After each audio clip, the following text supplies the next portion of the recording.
the details. Is that a phrase you guys have been kind of honing in on this past week? Definitely. Because, like I said before, BYU is a real disciplined team. So to beat that, we just have to counter them being disciplined. We have to be the more disciplined team. You know how, like Coach Gundy just said, it's going to be a lot of older cats, like 22 to 25. So they're going to be more disciplined. Like he made a joke, they're going to go back home to wives and kids.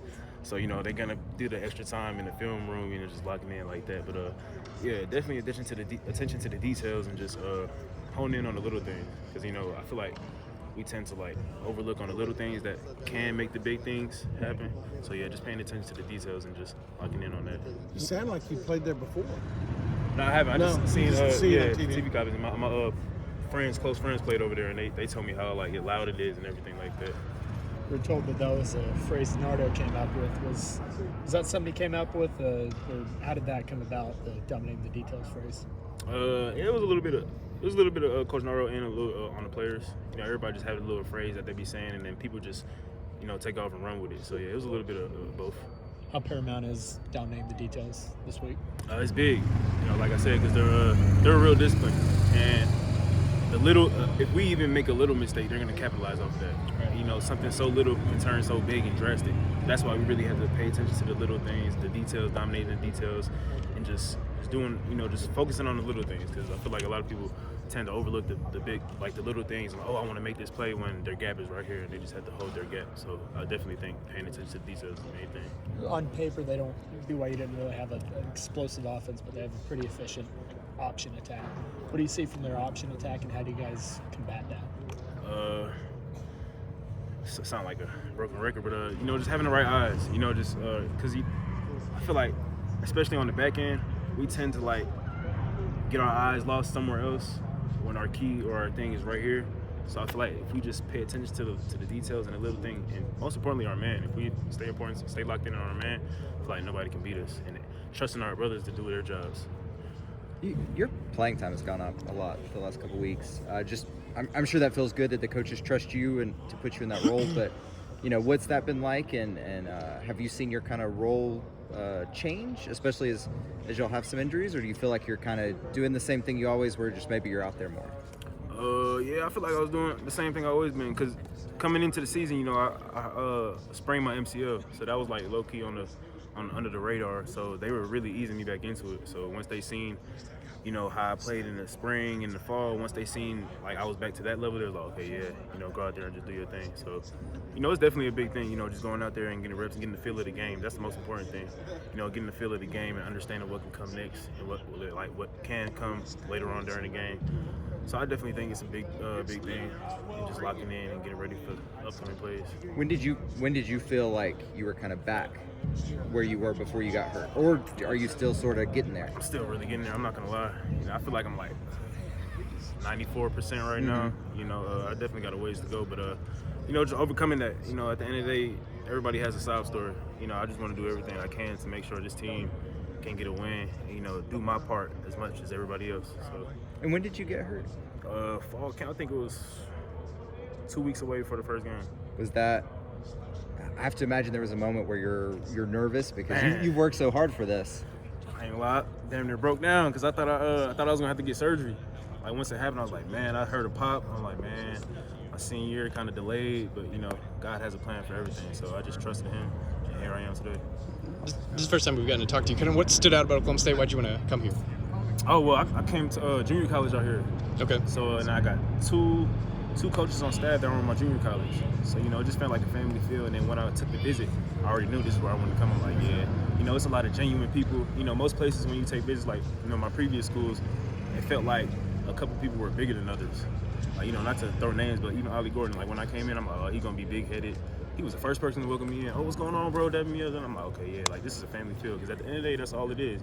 It's bigger than ball. You really want to have a genuine relationship with these people. Those secondary members, there's kind of a lot of young guys in that room. Corey's obviously an older head, but are there guys there that you maybe didn't know a ton about whenever you got here, but seeing them work, you said, wow, this kid's going to be pretty good someday? Yeah, definitely. It's a handful. Really majority of the room. Corey Black and Kendall Daniels, Trey Rucker, Cam Epps. Those are really the main names, just because, I just did a little research, who's, sticking out like that. So those were the main names I knew. But once I came in and seen the work ethic of everybody else, I'm like, yeah, we got a lot of ballers in the room. So that's Is there a stark contrast from El Paso and Stillwater? What's it again? Is there a pretty stark contrast you can make from El Paso and Stillwater? Yeah, just the playing level. I say the speed and the competition. That's really about it. Tacos better here or worse here? Worse. I ain't gonna lie. El Paso probably got one of the best Hispanic food ever. What to transfer, especially with this is your last year, right? With 1 year left, I imagine you have to have a certain amount of confidence in yourself that you can come in and compete and kind of earn a spot. Yeah, definitely. That was my goal even when I came here, before I came here. In the process, my recruiting process in the portal, there was a lot of coaches at other schools, telling me not to come here. Like, I'm not going to name drop, but, you're going to go there just to be a 2D guy, or you're going to go there and not play. You're going to waste your last year. But I'm not going to lie, if I was to listen to people like that, I wouldn't even have been at UTEP. I wouldn't have been, like, my journey. It wouldn't have been what it was. So, I just had faith in myself and my playing level and my playing style to know that, I really don't care, because at the end of the day, I'm going to compete. I'm a competitor. I just going to let my skills let my tape speak for itself. How much does the fact that you've been able to earn a spot, I have to imagine that feels validating after hearing that, and then after the injury, I have to imagine you probably appreciate this chance more than you would have otherwise, right? Oh yeah, definitely. Actually, before practice, I had talking to Coach Duffy, and I was like, man, I just appreciate you for everything. 'Cause, not just Duffy, Hammer, Nardo. It's a lot of coaches that did everything, but I was just telling them, like, I appreciate you. I don't want a day to go by, think that I just arrived and I just don't care. I just let him know, like, I appreciate you for everything. Even Coach Nardo, he came to me after practice. He said, hey, I appreciate it. I'm like, no, I appreciate you, Coach. It's just the little things. Let them know that I really appreciate for them just taking a chance on me. A little kid out of UTEP. So I just really thankful. Going back a little bit further, how'd you end up at NEO for that 1 year? So out of high school, I got a call because I was committed to a junior college. I was gonna go junior college out of high school, and I got a call from Long Island University. I don't know if y'all LIU, FCS school in New York. They called me and it was like, yeah, we just got a scholarship opened up. And me being young and dumb, I was like, I commit, coach, over the phone. That's how I commit. So I went there, did a semester there. They had me at corner, and I always knew I was a safety.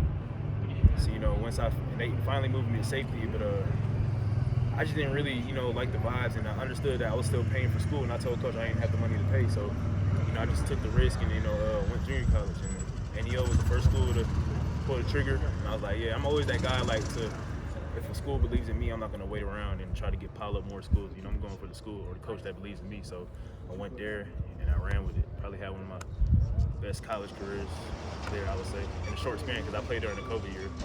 So yeah, definitely. So from Long Island to El Paso to Miami, not a very big town. Oh, no, it was Long Island to Miami, yeah.